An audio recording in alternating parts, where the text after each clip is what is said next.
Hello students, welcome to Global Online. This is Ankita Sood. So MPSET paper 1 preparation में higher education system unit के कुछ important questions का part 2 आज मैं आपके लिए लेकर आई हूँ। लास्ट लेक्चर में भी बहुत ज़रूरी क्वेश्चंस हमने डिटेल में डिस्कस किए थे। वो वीडियो आप सभी स्टूडेंट्स को बहुत ज़्यादा पसंद आई थी एंड आई एम श्योर वो वीडियो बहुत ज़्यादा हेल्पफुल भी है। सो उसी चीज़ को ध्यान में रखते हुए रिमेनिंग टॉपिक्स को इस वीडियो में मैं कवर करने वाली हूँ। बहुत इंपॉर्टेंट क्वेश्चंस हैं यहाँ पर भी, तो आप सब स्टूडेंट्स सेशन में एंड तक बने रहिएगा। हर एक कॉन्सेप्ट को, हर एक ट्रिक को नोट जरूर कीजिएगा। एमपीसेट एग्जामिनेशन में अभी बहुत ही कम समय बाकी है, लेकिन अभी भी अगर आप पेपर वन पर अच्छे से ध्यान देते हो तो एग्जाम क्वालिफाई करने में ये आपको बहुत मदद करेगा। इसके फाइनल रिवीजन के लिए full syllabus MCQs and complete test series हम लेकर आए हैं, जिसमें आपको previous year questions, most repeated and most expected questions मिलेंगे, वो भी डिटेल्ड सॉल्यूशन के साथ। ये सभी क्वेश्चंस अगर आप लोग एज इट इज पढ़ लेते हो तो डेफिनेटली आपको बहुत हेल्प हो जाएगी। साथ ही अगर आपके कोई कॉन्सेप्ट अभी क्लियर नहीं है तो आपके लिए फुल सिलेबस नोट्स भी हम लेकर आए हैं। सो इसको गिवन नंबर्स पर कांटेक्ट करके आप अभी ही ज्वाइन कर लीजिए एंड इसके लिए सिर्फ एक ही बार फीस पे करनी है, 999 rupees. So higher education system unit से हमारा आज का पहला क्वेश्चन है, which of the following statements are correct about national advisory council. So NAC के हिसाब से यहाँ पर करेक्ट स्टेटमेंट कौन सी है। हमारे पास दो चीजें होती है, एक होता है एनएसी, एक होता है एनएएसी। दोनों में बहुत ज्यादा डिफरेंस होता है। अभी हम एनएसी की बात करते हैं, नेक्स्ट क्वेश्चन में हम एनएएसी की बात करेंगे, ठीक है। ये एक नेशनल एडवाइजरी काउंसिल है, ओके। नेशनल एडवाइजरी काउंसिल है जिसमें कि टोटल 14 मेंबर्स होते हैं एंड इन 14 मेंबर्स को कौन चूज करता है, ये प्राइम मिनिस्टर जो है हमारे देश के नरेंद्र मोदी जी, वो इसको सेलेक्ट करते हैं। एंड इन 14 मेंबर्स के पैनल में कौन कौन होते हैं, इसमें सिविल सोसाइटी पीपल भी आपको मिलेंगे, अकेडमिशियंस में मिलेंगे, अटर्नीज भी आपको यहाँ पर मिलते हैं। इन सबको मिला करके ये मेंबर की कमेटी बनाई जाती है एंड इनका काम क्या होता है कि गवर्नमेंट जितने भी लॉज बनाती है, ठीक है, जितने भी लॉज गवर्नमेंट क्रिएट करती है उनको कैसे असिस्ट करना है, उनको कैसे हैंडल और मैनेज करना है, ये इनकी रिस्पॉन्सिबिलिटी होती है।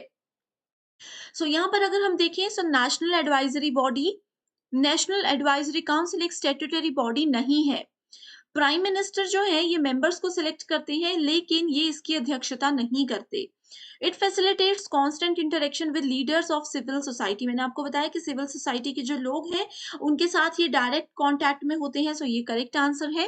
It provide policy and legislative inputs to government of India. So जितने भी पॉलिसीज हैं, लेजिस्लेटिव इनपुट्स हैं, विधायी इनपुट होते हैं, वो सब ये गवर्नमेंट ऑफ इंडिया को प्रोवाइड करवाते हैं, इसमें उनकी मदद करते हैं। तो करेक्ट आंसर है option number D, that is 3 and 4। Next question है, which of the following are regulatory bodies within department of higher education in the ministry of human resource development in central government, ठीक है। Central government में ministry of human resource development यानी कि MHRD जो होता है, उसमें department of higher education में रेगुलेटरी बॉडीज कौन कौन सी है। ऑप्शंस पर और करेक्ट आंसर पे जाने से पहले मैं आपको पूछ रही हूँ, ये होमवर्क क्वेश्चन है, कमेंट करके इसका आंसर मुझे बताइए। होमवर्क क्वेश्चन ये है कि जिसको एमएचआरडी अभी तक हम बोल रहे हैं, ministry of human resource development बोल रहे हैं, इसका अभी नया नाम रख दिया गया है, तो इसका न्यू नेम क्या है। डेफिनेटली आपको एग्जाम में देखने को मिलेगा, तो कमेंट करके जरूर मुझे बताइए, ठीक है। करेक्ट आंसर यहाँ पर है यूजीसी, एआईसीटीई और डीईसी। अब यहाँ पर तो मैंने बता दिया, इसकी फुल फॉर्म भी आपको जानना बहुत जरूरी है। तो सबसे पहले हम यूजीसी की बात करें। यूजीसी की फुल फॉर्म होती है university grant commission. UGC net examination आपको पता है, उसमें यूजीसी जो बोल रहे हैं वो यही है, यूनिवर्सिटी ग्रांट कमीशन, ठीक है। उसके अलावा यूनिवर्सिटी ग्रांट कमीशन जो है ये एक रेगुलेटरी बॉडी है, जैसे कि क्वेश्चन में कहा गया है। उसके अलावा आता है एआईसीटीई। ये क्या है, इसकी फुल फॉर्म है all India council for technical education. जितने भी टेक्निकल एजुकेशन है, जितने भी टेक्निकल कोर्सेज हैं, उनकी पूरी जानकारी के लिए एआईसीटीई, उनको पूरा हैंडल करने की रिस्पॉन्सिबिलिटी इसी की होती है। नेक्स्ट है DEC, distance education council. Distance education के बारे में आपने जरूर सुना होगा, तो ये डिस्टेंस एजुकेशन काउंसिल होता है। नेक्स्ट आ जाता है NUEPA। इसका मतलब है national university, national university of educational planning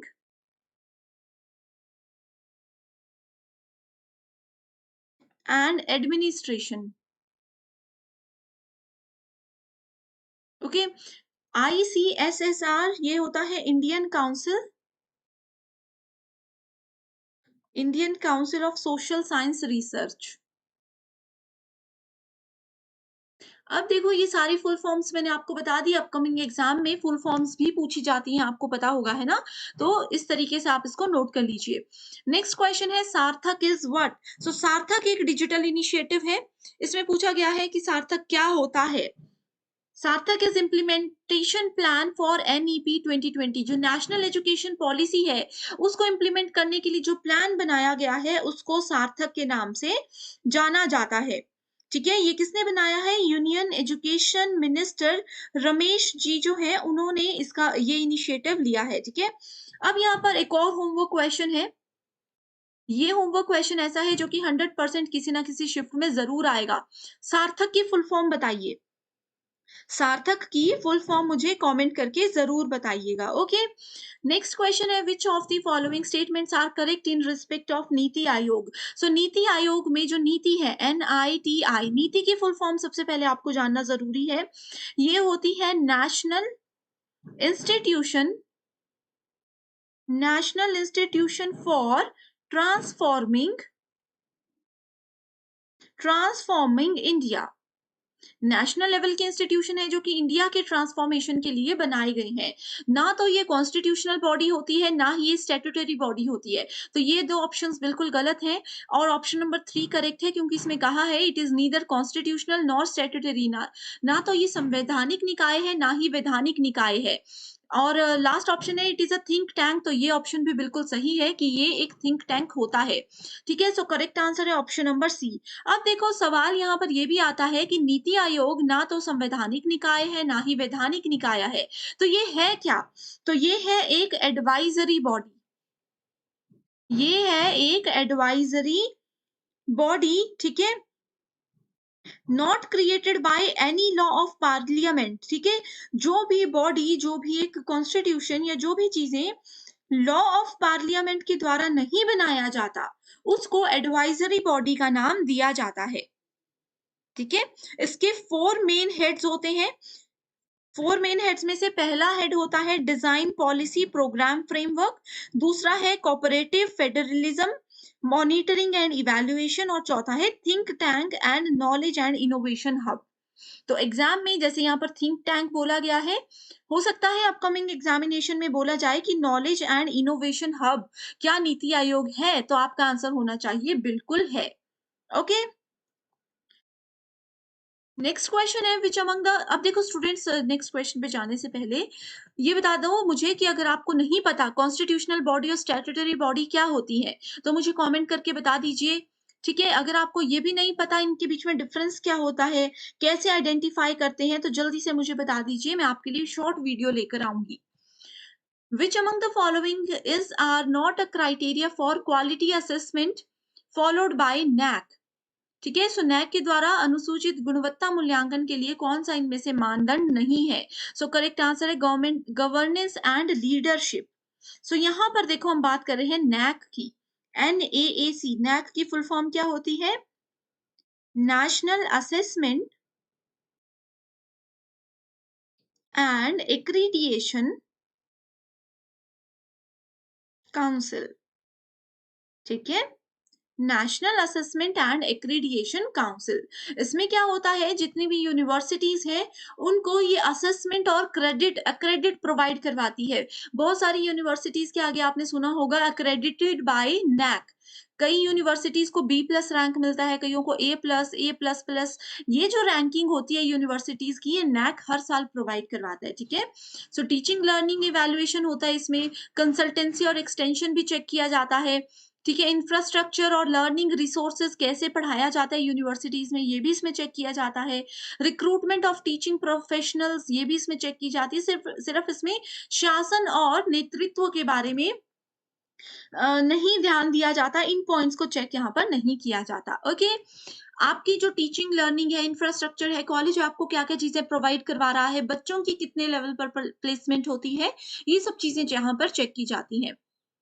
देखो फुल फॉर्म देख सकते हो। नेक्स्ट क्वेश्चन है, during the Vedic period the higher level of education had specialized curriculum. So Vedic period में क्या यूज किया जाता था, इसमें गुरुकुल शिक्षा दी जाती थी, है ना। गुरुकुल शिक्षा मैं आप लोगों को बता चुकी हूँ। सो वैदिक पीरियड में गुरुकुल शिक्षा जो दी जाती थी, उसमें क्या होता था, टीचर के घर पे जाकर के बच्चे रहते थे और वहीं पर टीचर उनको पढ़ाते थे। तो स्पेशलाइज्ड करिकुलम होता था जिसमें उनको philosophy, grammar, language, literature, astronomy, logic, ये सब चीजें सिखाई जाती थी। मॉरल वैल्यूज, मॉरल लेसन्स यहाँ पर बच्चों को सिखाए जाते थे। स्क्रिप्चुअल सिखाई जाती थी, वैदिक लिटरेचर सिखाया जाता था। अगला क्वेश्चन है, which initiative focuses on improving the quality of education at school level in India. So school level की एजुकेशन जो है इंडिया में, उसकी क्वालिटी को इम्प्रूव करने के लिए एक इनिशिएटिव लिया गया है जिसका नाम है स्टार्स। ठीक है, हिंदी में इसको सितारे नहीं कहा जाता, स्टार्स ही कहा जाता है। ओके, स्टार्स की फुल फॉर्म है strengthening teaching learning and resulting for states.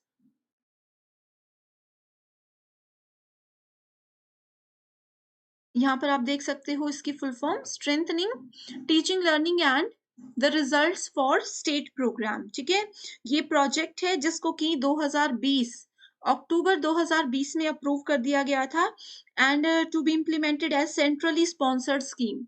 तो एग्जाम में ये पूछा जा सकता है कि क्या ये एक सेंट्रली स्पॉन्सर्ड स्कीम है या फिर नहीं है। तो बिल्कुल ये एक ऐसी ही स्कीम है। इसको 6 इंडियन स्टेट्स में यूज किया जा रहा है, जिसमें हिमाचल प्रदेश, केरला, मध्य प्रदेश, महाराष्ट्र, उड़ीसा, राजस्थान और अ, राजस्थान में है, और समग्र शिक्षा अभियान जो है उसके अंदर इसको कंसिडर किया गया है। अगला क्वेश्चन है, some important recommendations of Kothari commission were. So Kothari commission ने कुछ महत्वपूर्ण सिफारिशें दी थी, जिसमें क्या क्या चीजें आती हैं। Establishment of clusters of advancement centres in major universities. जो मेजर यूनिवर्सिटीज हैं उसमें कोर्सेज को और बढ़ावा देना, उसमें और सेंटर्स को और पॉइंट्स को इंक्लूड करना इसके अंदर आता था। नेक्स्ट इसमें बोला गया है एस्टैब्लिशमेंट ऑफ 6 मेजर यूनिवर्सिटीज, यानी कि 6 और बड़ी यूनिवर्सिटीज बनाई जाए, ये भी कोठारी कमीशन में कहा गया था। Improving quality and content of lecturing, यानी कि व्याख्यान की गुणवत्ता और सामग्री में सुधार लाना भी इसमें कहा गया था। इसके अलावा कोठारी कमीशन ने ज्यादातर फोकस इस चीज पर किया था कि जो भी हमारी रीजनल लैंग्वेजेस होती हैं, ठीक है, जैसे कि जिस भी स्टेट में आप रहते हो, जैसे कि आप लोग अगर मध्य प्रदेश में रहते हो, वहाँ की कोई स्पेसिफिक लैंग्वेज है, आप लोग महाराष्ट्र में रहते हो, वहाँ की कोई रीजनल लैंग्वेज है, तो उस लैंग्वेज में बच्चों को पढ़ाया जाए। खास करके 1 से कक्षा 5 तक तो ज़रूर पढ़ाया जाए, ठीक है? संस्कृत पे बच्चों को कंपल्सरी होनी चाहिए, क्योंकि संस्कृत हमारी एक देश की बहुत इंपॉर्टेंट भाषा है, जिसके बारे में बच्चों को आगे आने वाले समय में ज्ञान नहीं होगा। अभी भी नहीं है, बहुत सारे आप भी जो वीडियोस देख रहे हैं, आपको भी संस्कृत का नॉलेज नहीं होगा। तो कोठारी कमीशन में यही बोला है कि अपनी रीजनल लैंग्वेज संस्कृत और इंटरनेशनल लैंग्वेजेस जैसे कि इंग्लिश हो गई, मेजर फोकस उन लैंग्वेजेस पे रहना चाहिए। विमेन एजुकेशन पर यहाँ पर ध्यान देने को कहा गया था। Okay, the country which has the highest number of higher education institution is, so India में सबसे ज्यादा हायर एजुकेशनल इंस्टीट्यूशन है। 2021 जुलाई में एक एनालिसिस हुआ था जिसमें इंडिया में 5288 यूनिवर्सिटीज हैं, हायर एजुकेशनल इंस्टीट्यूशंस हैं। तो बाकी की डिटेल्स जैसे आपके डेटा के लिए हैं, आप लोगों को बस ये याद रखना है कि इंडिया ही सबसे ज्यादा number of higher educational institutions होते हैं यहाँ पर, ठीक है। नेक्स्ट क्वेश्चन है, which of the following entries of Indian constitution deal with the coordination and determination of standards in institutions of higher education or research और scientific and technical institutions। so इसमें है एंट्री नंबर 66। so coordination और determination जो भी है institutions के standard की, ठीक है, उनके education की, research की, scientific और technical institutions की, वो सारी एंट्री नंबर 66 के अंदर ही आता है इंडियन कॉन्स्टिट्यूशन के अंदर। ओके, सो हायर एजुकेशन जितने भी ये 63 से लेकर 66 तक है ना, ये सारे ही वैसे इंडियन कॉन्स्टिट्यूशन में हैं जो कि हायर एजुकेशन के सिस्टम को डील करते हैं, लेकिन सबकी अलग-अलग रिस्पॉन्सिबिलिटी, सबके अंदर अलग-अलग चीज़ें कही गई हैं। अगला क्वेश्चन है, there shall be equality of opportunity for all citizen in matters related to employment or appointment to any office under the state is assured by. So it is assured by article number 16. So article number 14 to 18 Indian constitution contain provision for right to equality. Right to equality article number 14 से 18 के बीच में आता है. The right to equality forms part of the basic structure of Indian constitution which cannot be amended. It is one of the 6 fundamental rights which is provided to citizen of India by the constitution. So 6 fundamental rights में से एक बहुत important right ये भी है, right to equality, की सबको एक बराबर का अधिकार मिलना चाहिए, चाहे वो एजुकेशन से रिलेटेड है, चाहे किसी भी चीज से रिलेटेड है। अगला क्वेश्चन है, which of the following are the objectives of Rashtriya Uchchatar शिक्षा अभियान, यानी कि रूसा के ऑब्जेक्टिव्स क्या क्या है। सो करेक्ट आंसर है to improve the overall quality of state institution, किसी भी राज्य संस्थान की ओवरऑल जो गुणवत्ता है उसको बढ़ाना। Adequate availability of quality faculty, एक अच्छे पर्याप्त और सुनिश्चित जो शिक्षक है वो वहां पर होने चाहिए। और तीसरा है to create new institutions through upgradation of existing autonomous colleges, जो अभी तक के कॉलेजेस हैं ऑटोनॉमस कॉलेजेस हैं, स्वायत्त कॉलेजेस जो हैं उनको उनको अपग्रेड कर कर नए इंस्टीट्यूशंस को यहाँ पर बनाना इसमें कहा गया है। Which of the following statements are correct about central universities? So central universities क्या होती हैं? They are established under Act of Parliament. आप लोगों को central universities, private universities, state universities and deemed universities के बारे में जरूर पढ़कर जाना है, ठीक है। तो ये एक्ट ऑफ पार्लियामेंट के अंदर एस्टेब्लिश की जाती हैं। The president of India acts as visitor of the university, तो ये सिर्फ इसमें विजिटर की तरह काम कर सकते हैं। The president has the power to nominate some members to the executive. So central universities की जो टीम होती है, मैनेजमेंट टीम होती है, उसकी जो मेंबर्स है उनको नॉमिनेट करने की पावर प्रेसिडेंट में होती है। तो ये है ABC correct answer. The main role of UGC in higher education is to provide funds to universities, ठीक है। और भी बहुत सारे रूल्स होते हैं यूनिवर्सिटी ग्रांट कमीशन के, जैसे कि काफी चीजें यहाँ पर ग्रांट करवाई जाती हैं, लेकिन मेजर जो है मेन रोल जो है इन 4 ऑप्शंस में से ऑप्शन नंबर 4 करेक्ट है, to provide funds to universities. अगला क्वेश्चन है, which of the following ancient Indian universities the culture and civilization of Tibet was built mainly through the writing of the scholars. So correct answer है Vikramshila university. अब देखो students, कुछ Indian ancient Indian universities हैं जैसे कि विक्रमशिला, नालंदा, जगाधला, मिथिला, इनसे sure question आप लोगों को एग्जाम में आएगा। आप लोगों ने आई होप अभी तक, क्योंकि एग्जाम में कम टाइम है, आप लोगों ने आई होप ये सभी यूनिवर्सिटीज को पढ़ लिया होगा। कौन सी यूनिवर्सिटी में क्या पढ़ाया जाता था, इनका मेजर फोकस किस चीज पर रहता था, क्या क्या सब्जेक्ट से। अगर आप सबने आई होप ये सब पढ़ लिया है, अगर नहीं पढ़ा है अभी भी, तो मुझे कॉमेंट करके बता दीजिए, मैं इस पे एक सेपरेट वीडियोज लेकर आऊंगी जिसमें ट्रिक्स के साथ आपको बताऊंगी कि ये पॉइंट्स को कैसे याद रखना है। तो मुझे कमेंट करके लिख दीजिए कि यूनिवर्सिटीज पे वीडियो मैं बना दूं। ओके, नेक्स्ट क्वेश्चन है, the ancient Indian university known as the chief centre for advanced and specialised studies in न्याय और logic was. So it was Mithila university. देखो 4 यूनिवर्सिटीज के नाम यहाँ पर भी हैं। ऑलरेडी वैसे तो हम डिस्कस कर चुके हैं, नहीं देखे हैं वो वीडियोस, तो आप मुझे जल्दी बता दीजिएगा। Okay, next is, which of the following commission or committee in the post independent India has paid attention at all the levels of education? So levels, हर एक एजुकेशन के लेवल पर कोठारी कमीशन ने ध्यान दिया है। Identify the NITI Aayog 3-year action agenda items related to the field of higher education. Autonomy direct answer पर ही जाती हैं। ऑटोनॉमी फॉर टॉप कॉलेजेस, शीर्ष कॉलेजों के लिए स्वायत्तता ये प्रोवाइड करवाता है। Reform of the regularity system, regulatory system, and establishing 3 system of project and scholar specific research grants. Okay, next question है assertion reason based, the purpose of higher education is to promote critical and creative thinking abilities among students. So higher education का यही मतलब है कि बच्चों में critical thinking, रचनात्मक सोच और आलोचनात्मक सोच को बढ़ावा दिया जाए। इसका कारण ये है कि these abilities ensure job placement, कि इन्हीं एबिलिटीज की वजह से डेफिनेटली बच्चे को जॉब मिल सकती है। सो करेक्ट आंसर क्या है कि both the statements are true but R is not the correct explanation of A. ठीक है, अगर बच्चा क्रिटिकल और क्रिएटिव थिंकिंग रखता है तो हायर एजुकेशन का रोल ये है, बिल्कुल सही है। जॉब्स लेने में भी उसको इस टैलेंट की वजह से मदद मिलती है, लेकिन ये जरूरी नहीं कि हायर एजुकेशन अगर ये फैसिलिटी या एबिलिटी प्रोवाइड करवाता है तभी बच्चे को जॉब प्लेसमेंट मिलेगी। इसलिए ऑप्शन नंबर बी है यहाँ पर correct. Which of the following statements are correct about National Assessment and Accreditation Council? मतलब नैक की बात की गई है। ओके, देखो नैक के बारे में पहले भी क्वेश्चन था, अभी भी क्वेश्चन है, तो स्टेटमेंट्स नैक हो गया, यूजीसी हो गया, एआईसीटीई, रूसा, इनके बारे में सब कुछ पढ़कर जाइए। ठीक है, नैक एक ऑटोनॉमस इंस्टीट्यूशन है, स्वायत्त संस्था है। It is tasked with responsibility of assessing and accrediting institution of higher education। ठीक है, तो ये इसके नाम से पता चल रहा है, असेसमेंट और क्रेडिट प्रोवाइड करवाना इनकी रिस्पॉन्सिबिलिटी है। अब यहाँ पर इनके पूछा है कि इसका ऑफिस जो है वो दिल्ली में है and it has regional offices, यानी कि रीजनल छोटे छोटे जगह, छोटे छोटे क्षेत्रों में भी इनके ऑफिस हैं। ये दोनों स्टेटमेंट्स बिल्कुल गलत हैं।